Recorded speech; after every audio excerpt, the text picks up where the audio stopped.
ঢোলাহাট থানার অন্তর্গত এক গ্রামে আবু সিদ্দিক নামে এক ব্যক্তিকে তার কাকার বাড়িতে চুরি করার সন্দেহে থানায় তুলে নিয়ে যাওয়া হয়। থানার সাব ইন্সপেক্টর রাজদীপ সরকার তাকে মারতে মারতে পুলিশের গাড়িতে তোলে। মারধর এখানেই বন্ধ থাকে না, থানায় নিয়ে গিয়ে তার ওপর চলে অকথ্য অত্যাচার।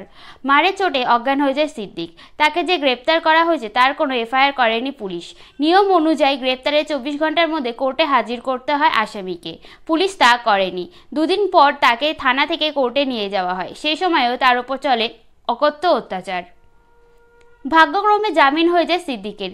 দুপুরে বাড়ি ফিরে বিকেল থেকে শুরু হয় প্রচণ্ড রক্তবমি এবং শ্বাসকষ্ট। প্রস্রাব পায়খানা থেকে রক্তপাত হতে থাকে। প্রথমে ঢোলা হাসপাতাল, তারপর সেখান থেকে ডায়মন্ড হারবার হাসপাতাল, সেখান থেকে নীলরতন হাসপাতালে মৃত্যু হয় সিদ্দিকের। ডাক্তার জানায় হৃৎপিণ্ড, ফুসফুস, কিডনি সব থেতে গিয়েছে মারের চোটে। তারপর দিয়ে শুরু হয় বিক্ষোভ। মৃতের পরিবার জানায় মার কমানোর জন্য রাজদীপ 2 লক্ষ টাকা দাবি করে। 1 ঘন্টার মধ্যে 1,90,000 টাকা পুলিশকে দেয় বাড়ির লোক। আরও বলা হয় মৃত ব্যক্তিকে নাকি কারেন্টের শকও দেওয়া হয়েছে। তাদের আইনজীবী বলেন জামিনের জন্য তাদের 1,75,000 টাকা দিতে হয়।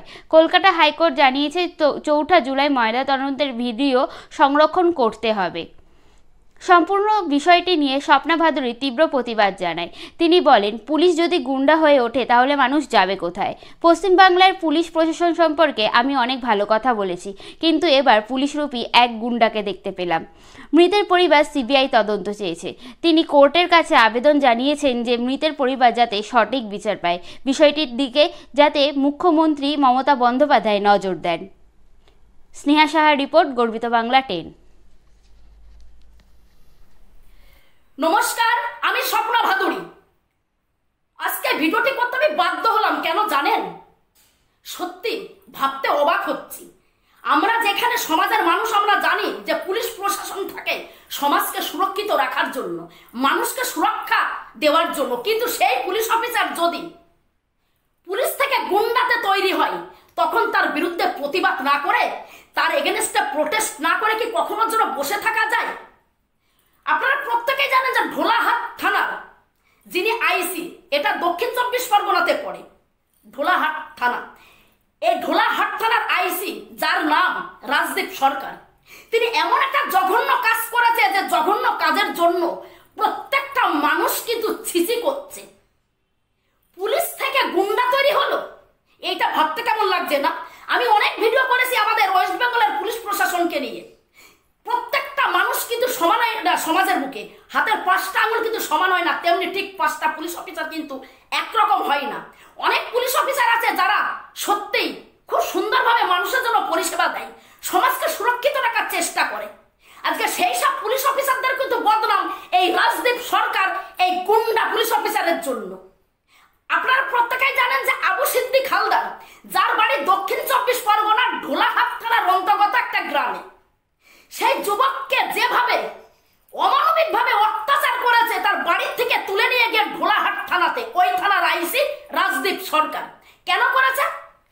ওই আবু সিদ্দিক হালদারের কাকার বাড়িতে চুরি হয়েছিল, সেই চুরির অপরাধে সন্দেহ করে আবু সিদ্দিক হালদারকে অ্যারেস্ট করে 2 তারিখ রাতে, জুলাই মাসের 2 তারিখে তাকে অ্যারেস্ট করে। কিন্তু আইসি রাজদীপ সরকার থেমে থাকেনি, কারণ তার পুলিশ অফিসার তিনি একজন ভারপ্রাপ্ত অফিসার ঢোলাহাট থানার, কিন্তু তিনি তখন পুলিশ অফিসার মনে না করে নিজেকে গুন্ডা মনে করেছে। গুন্ডা! সত্যি অবাক হতে বাধ্য হচ্ছি। উনি কি কোনো মায়ের সন্তান না, বা উনি কি একজন মানুষ না? আমরা তো প্রত্যেকেই জানি যে প্রথমে তিনি কিন্তু একজন মানুষ, তারপরে তার ডেজিগনেশন তিনি একজন পুলিশ অফিসার। আজকে যেভাবে এই আবু সিদ্দিক হালদারকে অ্যারেস্ট করে নিয়ে থানাতে নিয়ে অমানবিকভাবে অত্যাচার করেছে, এটা আমার কথা না, বড় বড় টিভি চ্যানেলের মাধ্যমে আপনি দেখতে পেয়েছেন, অবশ্যই আপনারা দেখতে পেয়েছেন। সেইখান থেকে এই নিউজগুলো কালেক্ট করা, এবং আবু সিদ্দিক হালদারের মা, ওয়াইফ এবং তার দাদা, তার পরিবারের প্রত্যেকেই কিন্তু প্রত্যেকটা সাংবাদিকের সামনাসামনি হয়ে এই কথাগুলো তারা কিন্তু পেশ করছেন সমাজের বুকে। এইটাও আমি শুনতে পেলাম যে আবু সিদ্দিক 6 মান্থ আগে কিন্তু উনি বিয়ে করেছেন, অলরেডি ওনার ওয়াইফ 6 মান্থ কিন্তু প্রেগনেন্ট। তো আমি একটা কথা বলতে চাই যে আজকে একটা বাচ্চা পৃথিবীর মুখ দেখার আগে তাকে কিন্তু বাবাহারা হতে হলো। একজন মহিলা, তাকে কিন্তু 6 মাস পরে বিয়ের তার স্বামী হারা হতে হয়েছে। একজন মা 10 মাস 10 দিন গর্বে কিন্তু ধারণ করে একটা সন্তানকে জন্ম দেয়, পৃথিবীর মুখ দেখায়। অনেক কষ্ট হয়, অনেক কষ্ট মাকে উপভোগ করতে হয়, প্রত্যেকটা মাকে, পৃথিবীর প্রত্যেকটা মহিলাদেরকে। সেই মা কিন্তু আজকে সন্তান হারা হয়েছে, একটা পরিবার একটা সন্তানকে হারিয়েছে। কিন্তু এই যে ঢোলাহাট থানার আইসি যিনি রাজদীপ সরকার, ইনি কিন্তু একবারও ভাবেনি যে উনি একজন পুলিশ অফিসার। উনি ভেবেছে যে না, উনি একজন ডন। আবু সিদ্দিক হালদারের পরিবার থেকে জানিয়েছে যে তাকে যখন 2 তারিখে রাতে অ্যারেস্ট করে, কলার ধরে তাকে গাড়িতে তুলতে তুলতে নিয়ে যায় এবং তাকে বলেছে যে তুই চুরি করেছিস, টাকা পয়সা সোনা দানা কোথায় রেখেছিস, তোকেই রিটার্ন করতে হবে।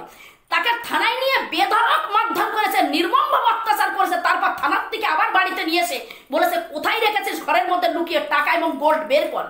কারণ আবু সিদ্দিকের কাকার বাড়িতে চুরি হয়েছিল, সেই চুরির সন্দেহ করে আজকে আবু সিদ্দিকী হালদারকে পৃথিবীর থেকে তাকে চলে যেতে বাধ্য করিয়েছে এই ঢোলাহাট থানার আইসি রাজদীপ সরকার। আমি একটা কথাই বলতে চাই, মানে আদালতের কাছে, কারণ আদালতকে আমরা মন্দিরের মতন আমরা রেসপেক্ট করি, যে আদালত থেকে প্রত্যেকটা মানুষের কিন্তু ইনসাফ পাই। এবং আমি একটা কথাই বলতে চাই, বাংলার একজন সাধারণ মানে মানুষ হিসাবে এই আবু সিদ্দিক হালদারের পরিবার যেন সঠিক বিচার পায়, মহামান্য আদালতের কাছে একান্তভাবে অনুরোধ রইল প্রত্যেকটা জনগণের তরফ থেকে। এছাড়া আমাদের বাংলার যিনি মুখ্যমন্ত্রী রয়েছেন মমতা বন্দ্যোপাধ্যায়, যাকে আমি মা মমতা বলি, মা মমতার কাছে একটাই অনুরোধ রইল যে পুলিশ প্রশাসন আমাদের তো সুরক্ষা দেওয়ার জন্য থাকে, কিন্তু আজকে রাজদীপ সরকার যেভাবে অমানবিকভাবে অত্যাচার করেছে, তাকে যেভাবে মারধর করেছে, এই আবু সিদ্দিকের পরিবার যেন সঠিক বিচার পায়। আর রাজদীপ সরকার যিনি ঢোলাহাট থানার আইসি, এ যেন কঠিনতম শাস্তি পায় আইনের মাধ্যমে। মা মমতার কাছে একান্তভাবে অনুরোধ রইল। আমরা এই আবু সিদ্দিক পরিবারের প্রত্যেকের মুখের থেকে শুনতে পাচ্ছি যে তাকে যেভাবে মারধর করেছিল, তারপর তাকে যখন অ্যাডভোকেটের মাধ্যমে বেল করানো হয়, তাকে রিলিজ করানো হয় কোর্টের মাধ্যমে, তারপর যখন বাড়িতে এসছে, বাড়িতে এসেই কিন্তু অসুস্থ হয়ে গেছে। কারণ তাকে নাকি ইলেকট্রিক শর্ট দিয়েছে, তার পেটের উপরে নাকি 4-5 জন মানে পুলিশ অফিসার নাকি উঠের নানান রকম ভাবে তাকে পেটে কিন্তু প্রেসার দিয়েছে এবং তাকে বেধড়ক মারধর করেছে। সোশ্যাল মিডিয়াতে অত্যন্ত ভাইরাল হয়েছে ভিডিওটা। এমন মনে হচ্ছে যে মানে আলকাতরার মধ্যে থেকে, ড্রামের থেকে আবু সিদ্দিককে তোলা হয়েছে, এমন ভাবে তার পুরো গায়ে কালো স্পট পড়ে গেছে। একজন পুলিশ অফিসার, তিনি সন্দেহবশত কিন্তু কাউকে অ্যারেস্ট করতেই পারে, কিন্তু তিনি অ্যারেস্ট করে এইভাবে নিজের হাতে এইভাবে তাকে মারধর করতে পারে না। এবং এটাও আমরা জানতে পেরেছি তাকে 3 দিনের মাথায় নাকি কোর্টে নাকি তাকে প্রডিউস করেছে। আমরা যতটা জানি যে ভারতে যে রুল অফ ল রয়েছে, কোনো আসামিকে যদি পুলিশ অফিসার অ্যারেস্ট করে কোনো থানার থেকে, তাকে কিন্তু 24 ঘন্টার মধ্যে তাকে কোর্টে কিন্তু প্রডিউস করতে হয়, তাকে কোর্টে পেশ করতে হয়। কিন্তু রাজদীপ সরকার ইনি নিজেকে পুলিশ অফিসার ভুলে গেছেন, নিজে আইন কানুন সবকিছু ভুলে গিয়ে তাকে নির্মমভাবে অত্যাচার করেছে। এইটাকে কোনোভাবে বাংলার মানুষ একসেপ্ট করছে না। সত্যি ভাবতে অবাক হচ্ছে। অনেক ভিডিও আমি জীবনে করেছি, কিন্তু আজকের এই ভিডিওটি করতে আমার সত্যিই খুব দুঃখ লাগছে। কিন্তু এখন কিছু করার নেই, একটাই আল্লাহর কাছে দোয়া করব, আবু সিদ্দিক হালদারের আত্মার শান্তি কামনা করব। আর আবু সিদ্দিক হালদারের পরিবারকে একটা কথাই বলবো, আপনারা আইনের উপরে ভরসা রাখুন, অবশ্যই আইন আপনাদেরকে সঠিক ইনসাফ দেবে। এবং আবু সিদ্দিকের পরিবারের তরফ থেকে বলেছে যে এটা সিবিআই তদন্ত হোক, অবশ্যই সিবিআই তদন্ত হোক, যে এই রাজদীপ সরকার এই ধরনের ব্যবহার কেন করেছে, কেন করতে বাধ্য হয়েছে, তাকে এইভাবে কেন মারধর করেছে। কারণ তাকে যখন কোর্টের থেকে রিলিজ করে, 3-4টে হসপিটালে তাকে অ্যাডমিশন করাতে নিয়ে যাওয়ার পরে কিন্তু সে হসপিটাল থেকে রিটার্ন করে দিয়েছে। লাস্টে সে কলকাতার একটা হসপিটালে তাকে শেষ নিঃশ্বাস ত্যাগ করতে হয়েছে।